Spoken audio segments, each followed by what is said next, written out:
Next हम बात करते हैं मिल्क में किस चीज़ की कमी होती है, कौन से कंपोनेंट्स की कमी होती है। तो मिल्क में हम देखते हैं कि आयरन और विटामिन सी की कमी पाई जाती है, और आयरन और विटामिन सी दोनों ही शरीर के लिए इंपॉर्टेंट हैं और एक दूसरे के लिए काफ़ी ज़्यादा कॉम्प्लीमेंट्री काम करते हैं, क्योंकि आयरन जो है यूज़ होता है विटामिन सी को डाइजेस्ट करने में, ठीक है। और जो अपना मिल्क है उसमें ये दोनों चीज़ें नहीं, यानी आयरन भी नहीं है और विटामिन सी भी नहीं है, ठीक है। और विटामिन सी जैसे कि हम जानते हैं सिर्फ और सिर्फ प्लांट फूड से ही मिल सकता है, और क्योंकि मिल्क जो है वो एनिमल फूड है, बोवाइन एनिमल से हमको मिलता है, तो यहाँ पे इसमें जो है विटामिन सी की कमी रहती है, और ये जो है विटामिन सी जो है वाटर सॉल्युबल है, ठीक। Next is what is C disease. C disease क्या होती है? देखो, जो लोग नेवी में जाने वाले हैं उनके लिए बहुत ज़रूरी है स्पीड ऑफ शिप। जो एक शिप होता है, शिप की जो स्पीड होती है, जब बहुत ही रफ्तार से जब ये ट्रैवल करता है तो हमारे कान में एक बीमारी हो जाती है, इनर ईयर में, कान के अंदर, तो उस डिजीज़ का नाम है सी डिजीज़। तो वो इफेक्ट करती है किसको? इनर ईयर को। अगर क्वेश्चन आता है कि which organ is affected by C disease, the answer will be inner ear. Fine. Next is clove is obtained from which part of a flower, which part of the plant? तो इसका answer है bird. Clove को हम जो है obtain करते हैं एक बर्ड से। और मालुकू आइलैंड जो है इंडोनेशिया जिसकी कैपिटल है जकार्ता, मालुकू आइलैंड जो है सबसे ज़्यादा क्लोव प्रोडक्शन के लिए जाना जाता है, ठीक है। Next is the varieties of coal की 4 वेराइटीज जो हैं सबसे ज़्यादा इंपॉर्टेंट हैं। सबसे जो हाईएस्ट क्वालिटी कार्बन, जो जिसमें सबसे ज़्यादा कार्बन होता है, हाईएस्ट क्वालिटी कोल है वो है एंथ्रासाइट, नंबर 2 पे है बिटुमिनस, नंबर 3 पे है लिग्नाइट, और सबसे ज़्यादा खराब मात्रा में जो पाया जाता है वो है पीट, ठीक है। इनका सीक्वेंस क्या है? ये सब के सब ABLP, ये एक अल्फाबेटिकल ऑर्डर है, ठीक है। इनको याद करने का यही तरीका है, ठीक है। अल्फाबेटिकल इनकोलॉजिकल नहीं, ABLP, तो यही इनका decreasing order of purity form है, ठीक है। तो जो एंथ्रासाइट इसमें हाईएस्ट अमाउंट ऑफ कार्बन होता है, और ये ब्लू फ्लेम प्रोड्यूस करता है जब इसको हम बर्न करते हैं, और सबसे ज्यादा हाईएस्ट कैलोरीफिक वैल्यू होती है इसमें, ठीक है। बिटुमिनस की बात करते हैं तो बिटुमिनस का इस्तेमाल जो है कोक या गैस बनाने के लिए यूज होता है, और लिग्नाइट कोल को हम ब्राउन कोल भी कहते हैं। और जो पीट है इसमें सबसे कम कार्बन कंटेन होता है, ठीक है। And this is written that it contains recognisable traces of organic plant material, ठीक है। हाँ, क्योंकि ये पूरी तरीके से अभी जो है कोल सही से नहीं बन पाया है, इसलिए इसमें जो है ऑर्गेनिक प्लांट मटेरियल के भी ट्रेसेस पाए जाते हैं, ठीक है। और कोल इंडिया लिमिटेड का हेडक्वार्टर कहाँ है? कोलकाता में। Coal India Limited headquarter is located in Kolkata. The next is purest form of iron. Iron का जो प्योरेस्ट फॉर्म है वो है व्रॉट आयरन, ये हमने पहले भी पढ़ा था। और व्रॉट आयरन जो है 99.5% आयरन होता है, उसमें ओनली 0.5% कार्बन या अदर मटेरियल इसमें प्रेजेंट होता है। नेक्स्ट इज मर्क्यूरी, जिसको शॉर्ट फॉर्म में हम कहते हैं Hg। Hg कहाँ से आया है? एक जर्मेनियम वर्ड होता है जिसको हम कहते हैं hydrargyrum. Let me write it for you, this is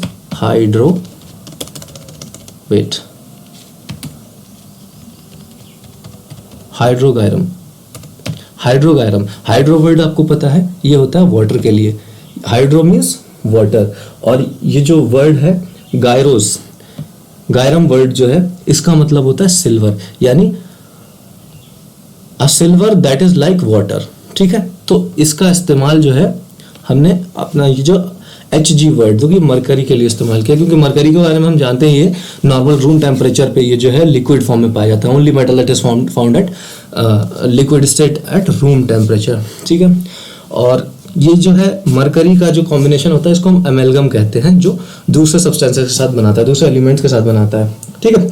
और ये जो है इनके अलावा किसी के साथ अपना एमेलगम नहीं बनाता है, ठीक है। तो किसके साथ नहीं बनाता है? वो है आयरन, प्लेटिनम, टंगस्टन और टेंटलम।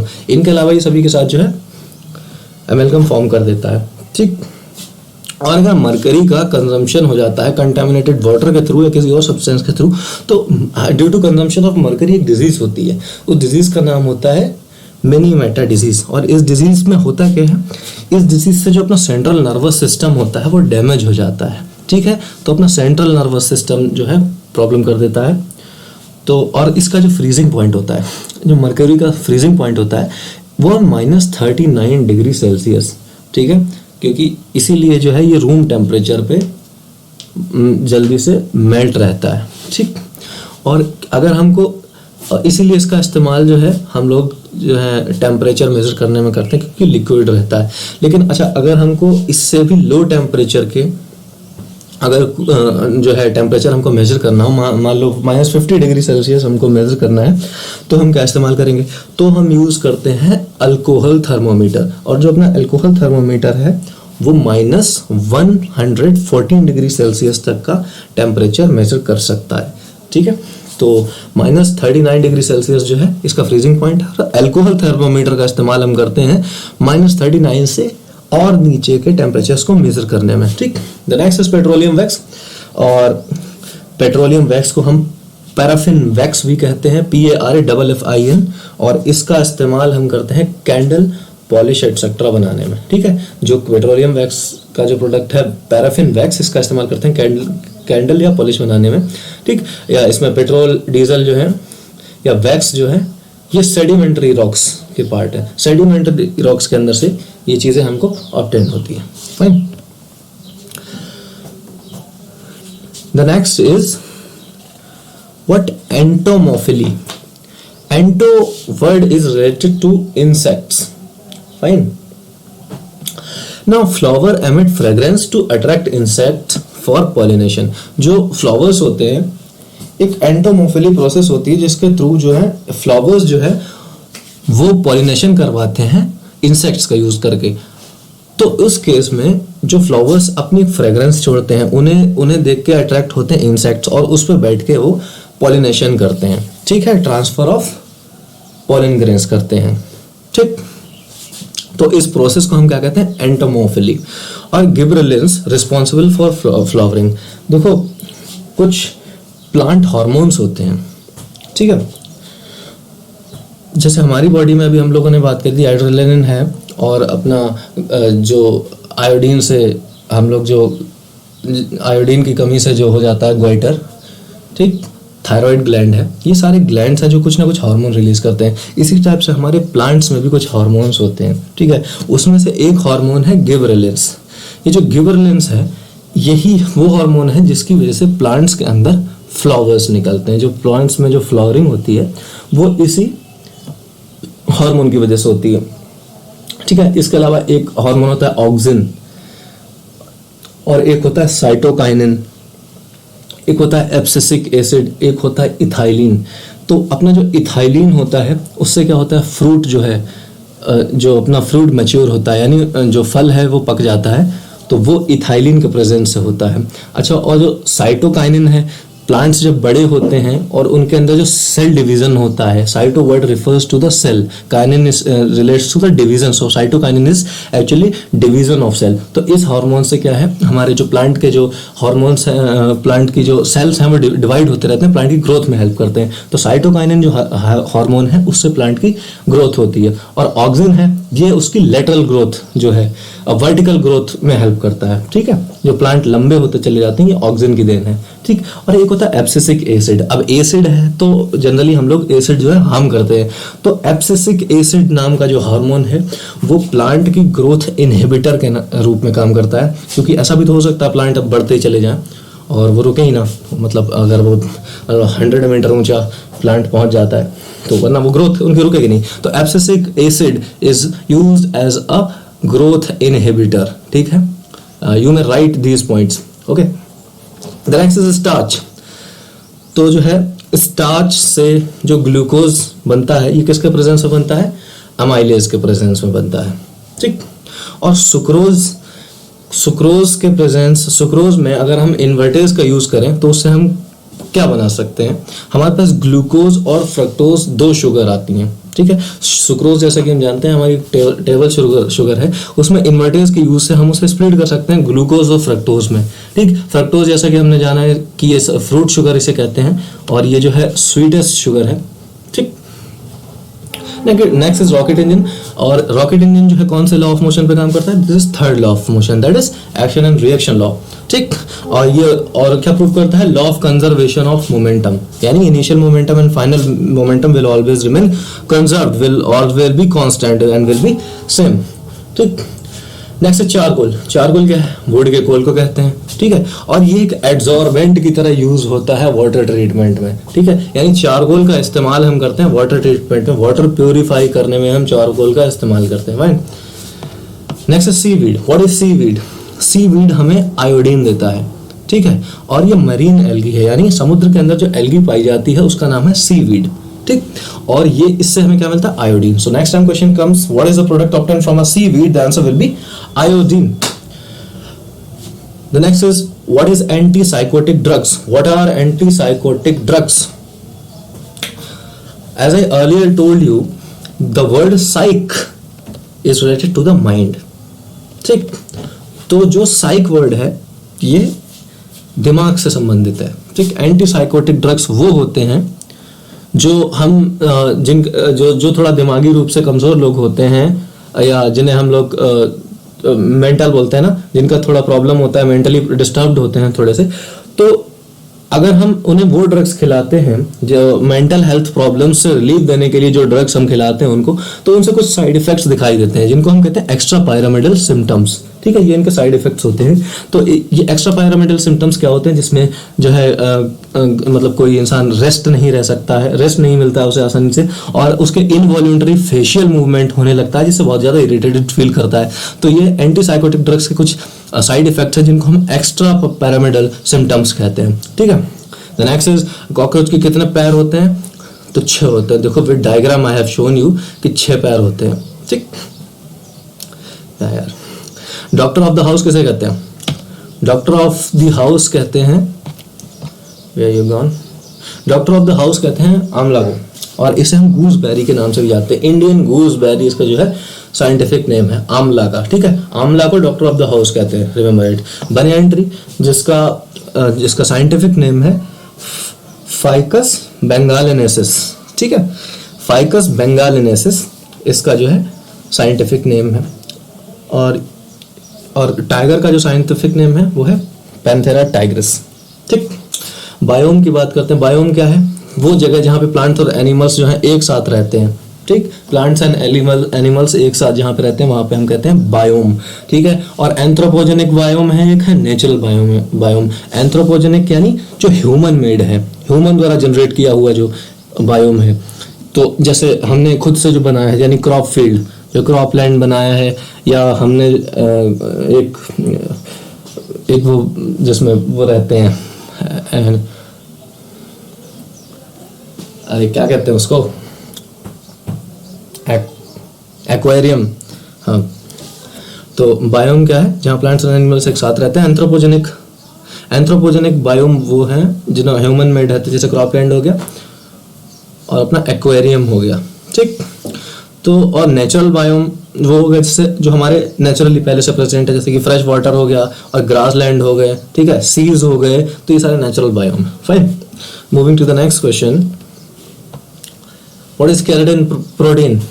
केराटिन प्रोटीन वो प्रोटीन है जिसके द्वारा हमारे जो है हेयर्स बनाए जाते हैं और हमारे नाखून बनाए जाते हैं, ठीक है। और keratin protein is the protein that makes skin impervious to water. हमारी बॉडी के अंदर पानी नहीं घुस जाता है, इसके लिए बहुत बड़ा रोल है केराटिन प्रोटीन का, ठीक है। So keratin protein makes hairs and nails, ठीक। Next is melanin. Melanin is responsible for the colour of the skin, ठीक है। मेलानिन वो प्रोटीन है जो हमारी स्किन का कलर बताती है, ठीक। तो नेक्स्ट इज स्ट्रेट लाइन में जब एक यूनिफॉर्म मोशन हो रहा होता है, एक ऑब्जेक्ट यहाँ से यहाँ स्ट्रेट लाइन में जा रहा है, तो उसकी जो है वेलोसिटी कांस्टेंट रहती है, ठीक, क्योंकि यूनिफॉर्म मोशन है ना। तो यूनिफॉर्म मोशन में स्पीड सेम रहेगी, डायरेक्शन भी सेम रहेगा, तो टाइम के साथ जो है जो उसकी वेलोसिटी है वो सेम रहेगी, ठीक है। नेक्स्ट है साउंड वेव। साउंड वेव की बात करते हैं। साउंड वेव जो है मैकेनिकल वेव्स होती हैं और ये लॉन्गिट्यूडिनल वेव्स होती हैं। इनको एक मीडियम चाहिए ट्रैवल करने को, वैक्यूम में ये ट्रैवल नहीं कर सकती, इसीलिए स्पेस में साउंड वेव्स ट्रैवल नहीं करती हैं। बात करते हैं इलेक्ट्रोमैग्नेटिक वेव्स की, तो ये ट्रांसवर्सल वेव्स होती हैं, इनको कोई भी मटेरियल नहीं चाहिए है, यानी वैक्यूम में भी ट्रैवल कर सकती हैं। और इलेक्ट्रोमैग्नेटिक वेव्स कौन कौन सी हैं? ये है रेडियो वेव्स, माइक्रोवेव्स, इंफ्रारेड और visual range waves, this is ultraviolet, and this is X-ray, and this is gamma rays. And there is a mnemonic to remember all this. That is, Rahul's mother is visiting Uncle Xavier's garden. Rahul की mummy uncle Xavier के garden को visit करने जा रही हैं. ठीक है, Rahul's mother is visiting uncle Xavier's garden. ठीक, तो ये इनका, and this is arrange in decreasing order of wavelength. सबसे ज्यादा वेवलेंथ रेडियो वेव की होती है, सबसे कम होती है गामा वेव की. ठीक है, ऐसा कह सकते हैं. Decreasing increasing order of frequency, सबसे कम फ्रीक्वेंसी होती है रेडियो वेव की और सबसे ज्यादा होती है गामा वेव्स की. नेक्स्ट है, सबसे ज्यादा खतरनाक यूवी रेज कौन सी होती हैं? The answer is ultraviolet rays. That ultraviolet rays C category. ठीक है, और ये जो है ये हमारे जेनेटिक कंपोजिशन को भी चेंज कर सकती हैं, इनमें ये कैपेबिलिटी होती है. ठीक है, अल्ट्रावायलेट ए वेव्स जो होती हैं सबसे ज़्यादा कॉमन होती हैं और इसका इम्पैक्ट जो है सबसे ज़्यादा कॉमन होता है और इसकी वजह से हमारी बॉडी में टैनिंग होने लगती है या हमारी बॉडी जो है एजिंग शो करने लगती है. ठीक है, this is the cause of ultraviolet A waves, A rays. ठीक है, अल्ट्रावायलेट बी रेज कौन सी होती हैं? जिनकी तरह सनबर्न होता है, कैटरेक्ट होता है या हमारा इम्यून सिस्टम बहुत ज़्यादा लो हो जाता है. फाइन. और अगर वेवलेंथ की बात करें तो सबसे ज़्यादा वेवलेंथ होती है ए बी सी. ठीक, सबसे ज़्यादा होती है ए में, then decrease to B and to C. Fine. Next, some given information about the frog. Frog जिसका साइंटिफिक नेम है राना टिग्रिना और इस ये जो है अपनी स्किन का इस्तेमाल करता है रिस्पिरेशन में. और ये कॉर्डेटा फाइलम जो कि जिसमें एम्फीबियंस भी आते हैं उसमें आता है. इसमें सैलामेंडर आता है, फ्रॉग आता है कॉर्डेटा फाइलम में. ठीक है, और ये पहला वार्म ब्लडेड एनिमल था जो अर्थ पे फाउंड किया गया था. ठीक, और ये अपना टेम्परेचर रेगुलेट नहीं कर पाते हैं और ये 3 चैम्बर्ड होते हैं. ठीक, और इनको कहते हैं होम्योस्टेसिस. ठीक, होम्योस्टेसिस कौन होते हैं? वो चीज़ें होती हैं जो अपने टेम्परेचर को, अपने बॉडी टेम्परेचर को इन्वायरमेंट के टेम्परेचर के हिसाब से रेगुलेट कर लेते हैं. जैसे हमारी बॉडी है, ह्यूमंस की बॉडी है जो कि जैसे हम लोग अगर ठंडे इलाके में जाते हैं तो हमारी बॉडी जो है इंटरनली अपने आप जो है टेम्परेचर थोड़ा सा बढ़ा देती है, हमारी बॉडी के अंदर का टेम्परेचर. बट ये फ्रॉग्स में नहीं होता है. ठीक है, और इनके जो कलर्ड पैचेस होते हैं इनकी स्किन पे, ठीक है, जो इनको कैमोफ्लेज यानी छिपने में मदद करते हैं. ठीक है, मतलब जैसी लोकेलिटी होती है उस हिसाब से ये छुप जाते हैं, आसानी से दिखाई नहीं देते हैं. ठीक है, तो इसको क्या कहते हैं? क्रोमेटोफोर्स. ठीक है, chroma word is related to colour, chromatophores. ठीक है, chromatophores are the coloured patches on the skin that helps in camouflage. Fine. Next is what is fly ash pollutant. ठीक है, फ्लाई ऐश पॉल्यूटेंट वो होता है जो थर्मल पावर प्लांट का जो वेस्ट मटेरियल होता है उसमें से निकलता है, जो वो होता है फ्लाई ऐश पॉल्यूटेंट, उसको फ्लाई ऐश पॉल्यूटेंट कहते हैं. अगर आता है next is green flame. Green flame is related to barium. जो बैरियम होता है क्रैकर्स में अपने जो पटाखे फोड़ते टाइम जो हरा कलर उसमें से निकलता है वो होता है due to presence of barium. और लिथियम की वजह से हमारे जो पटाखों में कलर निकलता है होता है रेड फ्लेम. ठीक है, तो while bursting crackers we find the barium colour, it means it will show green flame. ठीक है, और रेड फ्लेम आ रही है इसका मतलब इसमें प्रेजेंस है लिथियम का. एल से लिथियम, एल से लाल रिंग. ठीक है, बी से बैरियम एंड बी से हरा भरा. Okay, good. Next is frequency. Frequency जो होती है डिटरमाइन करती है किसी भी साउंड की पिच. ठीक, जितनी हाई फ्रीक्वेंसी उतना ही हाई पिच. ठीक है, और फ्रीक्वेंसी और जो वेवलेंथ होती है वो एक दूसरे के इनवर्सली प्रोपोर्शनल होती हैं. ठीक है, ठीक, तो फ्रीक्वेंसी और वेवलेंथ पर डिपेंड करती है. और ह्यूमंस जो है वो जो फ्रीक्वेंसी जो उनकी रेंज में जो वो सुन सकते हैं वो है 20,000 से 20 हर्ट्ज से लेकर 20,000 हर्ट्ज तक. 20 हर्ट्ज टू 20,000 हर्ट्ज के बीच में ह्यूमंस जो है सुन सकते हैं. उससे ऊपर की फ्रीक्वेंसी हम नहीं सुन सकते, उससे नीचे की भी हमको सुनाई नहीं देती. और human speech is centred between 3,000 to 4,000 hertz. ठीक, और 3,000 से 4,000 के बीच में ही हम लोग जनरली बातचीत करते हैं. 3,000 से 4,000 हर्ट्ज के बीच में, और यहीं पे हम आसानी से सुन सकते हैं. ठीक है, वो पॉसिबल है but those are the extreme cases, but this is the average speech. Fine, this is the average frequency of speech. Next is volume या लाउडनेस जो है वो amplitude of the sound determine करता है. एम्पलीट्यूड क्या होता है? जो हम लोग ये ग्राफ बनाते हैं,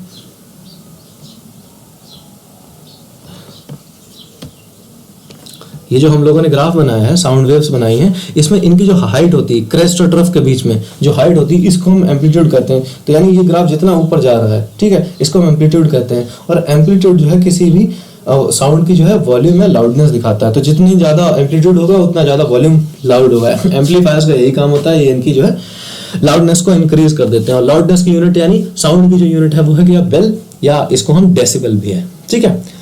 सो इस वीडियो में इतना ही। अब दोबारा मिलेंगे थोड़े और क्वेश्चंस के साथ। इनका आप नोट्स बना सकते हैं, एक कोई कॉपी ले लो, उसमें आराम से एक इसको वीडियो को देखो, एक दो बार देखो, 2x पे देख लेना, थोड़ा स्लो है। तो इनके नोट्स बनाओ, जो भी नहीं आता उसको नोट करते जाओ, उसे रिवाइज करना, तो ये सारे याद हो जाएंगे। काफ़ी इंपॉर्टेंट क्वेश्चन है ये, ठीक है। तो जल्दी मिलते हैं नेक्स्ट वीडियो के साथ, तब के लिए थैंक यू, बाय।